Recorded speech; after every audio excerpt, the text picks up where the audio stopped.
જય શ્રી કૃષ્ણ ફ્રેન્ડ.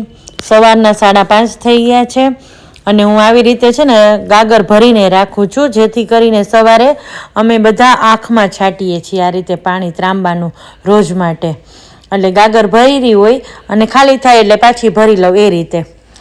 હવે છે ને અહીંયા પાણી ગરમ મૂક્યું છે, થોડું સતપ પાણી. સવારે હું અને 2 છોકરાઓ લીંબુવાળું ગરમ પાણી પીએ છીએ, એટલે આ જો એ તૈયાર કરું છું અને હવે અમે ત્રણેય આ ગરમ પાણી પીએ. લીંબુ પાણી પીએ અને થોડું સતપ પીએ ને તો આપણે ડાયજેશન સિસ્ટમમાં પણ સારું રહે છે.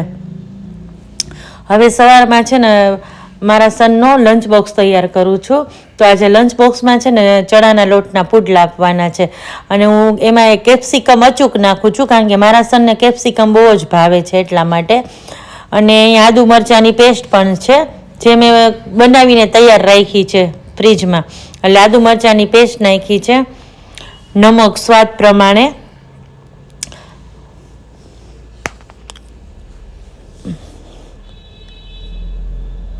મરી પાવડર છે. હવે આમાં તમારે કોઈ બી વેજીટેબલ નાખવા હોય તમે તમારી રીતે નાખી શકો છો. મેં તો આજે કેપ્સિકમ અને ધાણા ભાજી ને એ જ નાખ્યું છે. અને રોજ સવારે મારે લંચ બોક્સમાં મારા સનને ગરમ નાસ્તો આપવાનો જ હોય છે, એટલે રોજ કંઈક બનાવવાનું જ હોય છે. આની પહેલાં પણ મેં શેર કર્યું હતું તમારી સાથે. આ રીતે બેટર તૈયાર કરી લેવાનું છે અને એક જ ડાયરેક્શનમાં ચલાવીએ ને તો શું ગાંઠા ના રહે, લમ્સ ના રહે, એ રીતે મેં તૈયાર કર્યું છે. અને હવે છે ને હું પુડલા ઉતારી લઈશ. હું પણ સવારે નાસ્તો કરું જ છું, એટલે મેં મારા માટે અને મારા સન માટે બનાવ્યું છે. મારી ડોટર નાસ્તો કરતી નથી. હવે અહીંયા છે ને હું બેટરને 5 થી 7 મિનિટ ઢાંકી દઈશ, પછી ઉતારીશ, એટલે શું પુડલા થોડા સરસ સોફ્ટ બને. અને જો 5 થી 7 મિનિટ થઈ ગઈ છે અને હવે મેં સ્ટાર્ટ કર્યું છે બનાવવાનું. ઠંડીની સિઝન હોય ને એટલે આવું ચણાના લોટવાળું ગરમ ગરમ જમવાની મજા આવે. પણ લંચ બોક્સમાં તો પણ ઠંડુ થઈ જાય જ છે, પણ ચાલે. લંચ બોક્સમાં તો હવે એટલું બધું ગરમ ના રહે.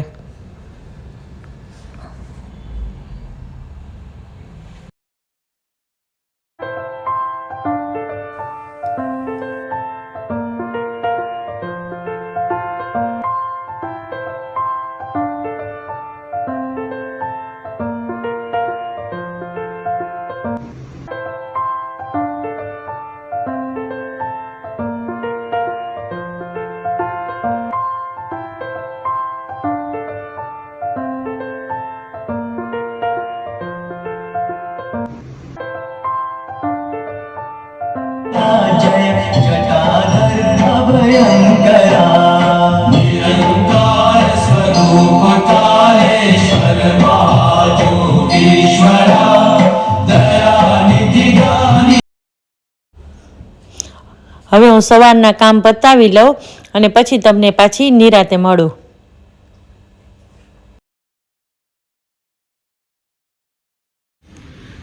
જય શ્રી કૃષ્ણ બધાને. કેમ છો બધા? તો 11:15 જેવો ટાઈમ થઈ ગયો છે અને સવારના કામકાજ જે આપણે રૂટીન હોય એ બધા પતી ગયા છે. અને વચ્ચે મેં 10 થી 15 મિનિટ રેસ્ટ પણ લઈ લીધો છે, કારણ કે હું કન્ટિન્યુઅસલી કામ ના કરું. 10-15 મિનિટ બેસીને પછી આગળ કામ કરું. તો હવે રસોઈનો ટાઈમ થયો છે અને હું કિચનમાં જાઉં છું. આજે છે ને દાલ મખની બનાવી છે, દાલ મખની જીરા રાઈસ.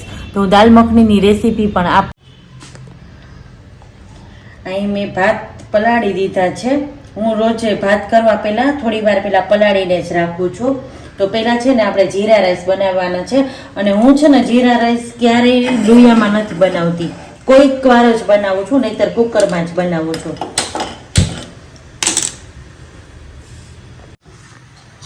ગેસ ચાલુ કરી દીધો છે અને મેં દેશી ઘી લીધું છે.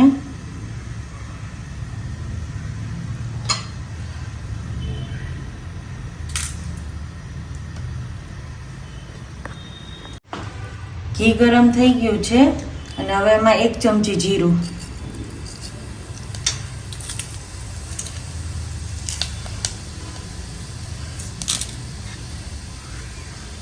હિંગ, સૂકું મરચું,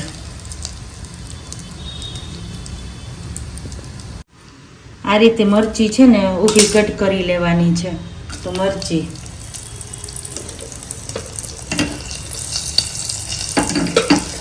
જીરું પણ એકદમ બ્રાઉન થઈ ગયું છે.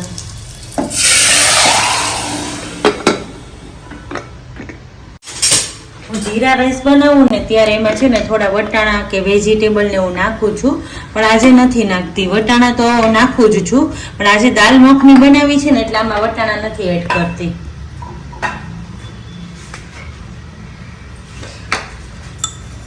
મીઠું સ્વાદ પ્રમાણે.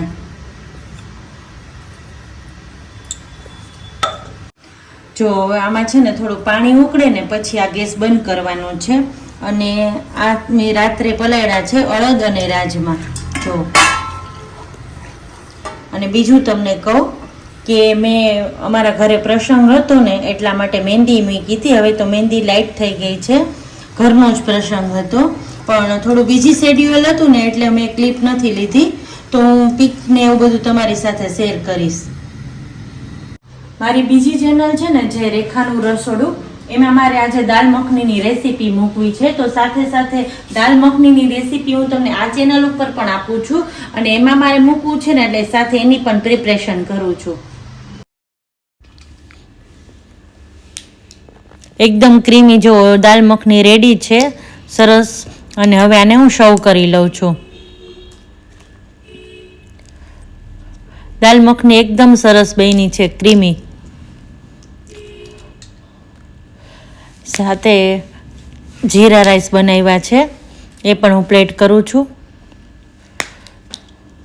જો આજે આપણે લંચ થાળીમાં છે દાલ મખની, જીરા રાઈસ, લચ્છા ડુંગળી અને લેમન. અને આ રેસીપી છે ને મારી રેખાનું રસોડું જે ચેનલ છે ને એના પર છે.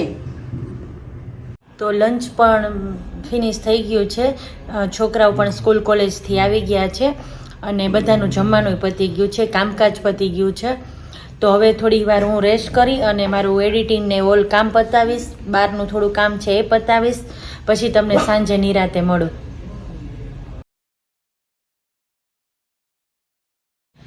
તો ફ્રેન્ડ્સ, હવે 4:30 થવા આવ્યા છે અને મારે બહારનું કામ હતું પણ એ થયું નથી, કારણ કે એડિટિંગમાં ને એમાં થોડું વાર લાગી તો બહાર ગઈ નથી. અને હવે મારા સનને ટ્યુશનનો ટાઈમ થયો છે તો એને થોડું ફ્રૂટ્સ પણ આપ્યું છે અને એ ફ્રૂટ્સ ખાય છે અને પછી ટ્યુશનમાં જશે અને હું મારા બહારના કામ પતાવવા જાઉં છું. હવે હું બહાર નીકળી હતી અને બહારનું કામ પણ પતી ગયું છે, તો હવે હું પાછી ઘરે જાઉં છું.